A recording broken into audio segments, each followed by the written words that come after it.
Hey there, I'm Rafa, and today I'll be walking you through the process I took to create a Toon shader inside our video game Unity using Unity's shader graph and how I did it. So first, it all begins here with a normal vector and the normalization of that normal vector, which is the vector of the entire scene, the vector which everything is constructed around.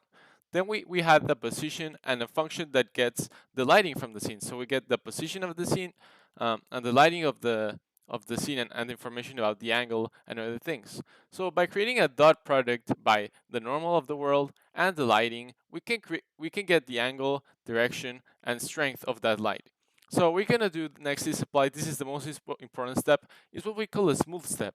What this does is normalize the gradient between the lighting. So instead of going like through a gradient from darker to lighter, it does very strong steps instead of making them smooth.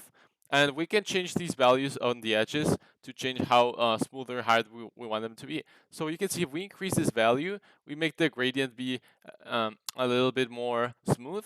And if we decrease it, it's less smooth. But for the tune effect we want to keep it pretty much very solid and have it contrast. Here we're multiplying it by 2 just to lighten it up a bit so you can see the white becomes a bit brighter.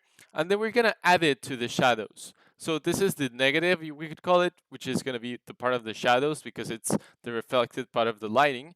And then we can add it to a shadow color, a property inside Unity. Then this is the part where we will be working with the shadows. And then we'll also have our texture, which is our character texture, our colors of the character, and everything is mapped to the 3D model. We're also gonna multiply it by the light color, which we want to be the lighter color, and then we're going to multiply or basically connect the shadows that we calculated before and the lighting we calculated before using the texture as well as the color and the intensity we want by multiplying it by the light color over here.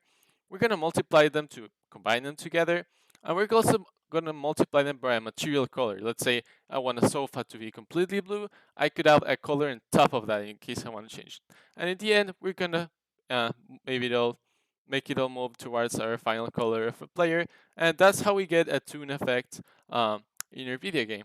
So we can now save in Unity, and I can show you what the scene looks like. You can see the reflections look very sharp, and you can see inside the player that there are very concentrated lines between the light and the dark parts of the player, and that's how we made the Toon shader for a video game HappyPlace.